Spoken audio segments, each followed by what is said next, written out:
La signature de l'accord de principe relatif au passage par le territoire camerounais d'infrastructures ferroviaires et portuaires permettant le transport des minerais extraits du sous-sol congolais sera au centre, demain vendredi 25 juin 2021, de la rencontre entre le gouvernement camerounais, représenté par le ministre des Transports Jean-Ernest Masséna Bibehe et le ministre des Mines, de l'Industrie et du Développement technologique Gabriel Dododoké, et la société Betway Finance Limited, représentée par Alexandre Mbiam, directeur général, et Cédric Ngako Ketchanga, chef de l'administration d'une part, et d'autre part, la société Austinor Resources Group Limited. C'est pour peaufiner ce grand rendez-vous que les locaux du ministère des Transports ont servi de cadre hier mercredi 23 juin 2021 à une réunion de travail à laquelle ont pris part toutes les parties impliquées au projet. C'était sous la présidence de Jean-Ernest Masséna Bibehe. Cet accord est en effet l'aboutissement heureux de la mission officielle réalisée en mai 2021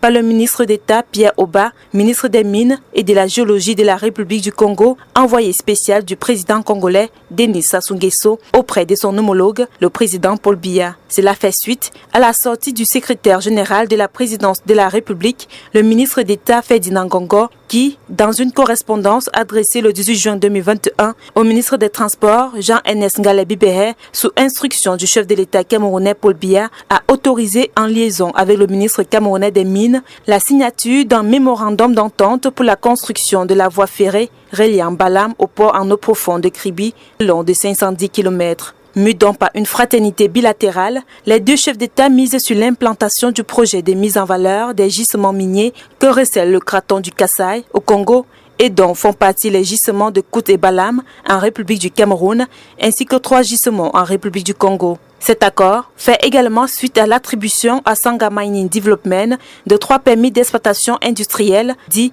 Avima, Badondo et Nabeba le 30 novembre 2020 par décret présidentiel, ainsi qu'à l'octroi à la même société de 3 conventions minières d'exploitation le 13 mars 2021, le tout en République du Congo pour une durée de 25 ans. La République du Cameroun recevra la majorité des investissements irrélatifs. Il faut noter qu'aucun fonds public ne sera requis pour le développement de ces gigantesques projets exclusivement adossés sur des efforts d'investissement corporatif et donc l'investissement consenti pour la réalisation de ces projets d'envergure s'élève à près de 10 milliards de dollars, soit près de 5,450 milliards de francs CFA. Par la volonté d'accompagner la stratégie nationale de développement en abrégé CND 2020-2030, seconde phase de la vision d'émergence 2035, on peut croire que les sociétés BFL et ANS, respectivement incorporées à Hong Kong et en Australie, ont mis en place les conditions requises au développement d'infrastructures ferroviaires et portuaires de grandes envergures, notamment afin de permettre la mise en valeur des gisements miniers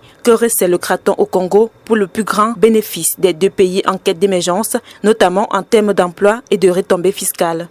Il est prévu à cet effet l'extension de la ligne du chemin de fer reliant la ville balnéaire de Kribi à celle de Pointe-Noire sur environ 540 km et la construction du port minéralier à Kribi. De nombreux bénéfices en perspective, donc entre 20 000 emplois à pourvoir.